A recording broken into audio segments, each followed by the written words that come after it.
పెళ్లి చేసుకోవటానికి కావాల్సిన మినిమం ఏజ్ ఏంటి? ఏజ్ పెరిగిన తర్వాత పెళ్లి చేసుకుంటే ఏమవుతుంది? పిల్లలు అవుతారా లేదా తెలుసుకుందాం అనుకుంటున్నారా? నేను doctor Lakshman Bellamkonda, senior urologist, andrologist and managing director, Hyderabad urology andrology hospital, Kothapet, LB Nagar, Hyderabad. Age ఎందుకు important?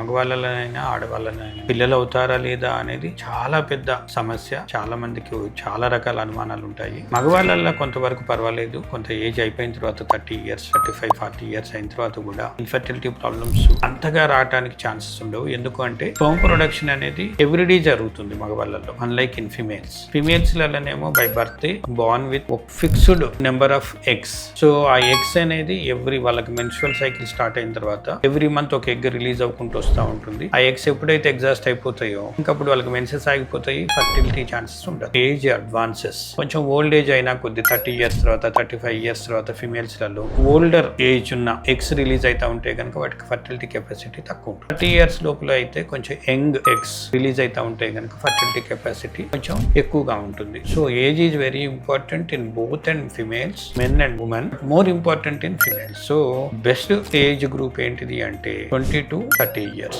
More precisely less than 28 years. So 30 years అయిన తర్వాత పెళ్లి చేసుకునే వాళ్ళు చాలా జాగ్రత్తగా ఉండాలి. వీలైనంత తొందరగా పిల్లల్ని కనటానికి టైం కేటాయించాలి. ఇంకా సెటిల్ కావాలి, ఇంకా లైఫ్ లో సెటిల్ అయిన తర్వాత నేను పిల్లల్ని కంటా అని, ఏజ్ పెరిగిన తర్వాత పిల్లల్ని కంటా అంటే పిల్లలు కలగటమే ఒక పెద్ద సమస్యగా మారుతుంటుంది ఫ్యూచర్ లో. సో అందరూ కొన్ని జాగ్రత్తలు తీసుకోండి. వీలైనంత వరకు 30 years లోపల పెళ్లి చేసుకోండి, పిల్లల్ని కూడా కనేసేయండి. ఇట్లాంటి వీడియోస్ మీకు నచ్చినట్టు ఉంటే ఫాలో చేయండి, సబ్స్క్రైబ్ చేయండి, ఫ్రెండ్స్ అందరికి కూడా షేర్ చేసుకోండి. ఎవరైతే పెళ్లి చేసుకుందాం అనుకుంటున్నారో వాళ్ళందరికీ ఈ వీడియోస్ ఉపయోగపడతాయి. Thank you.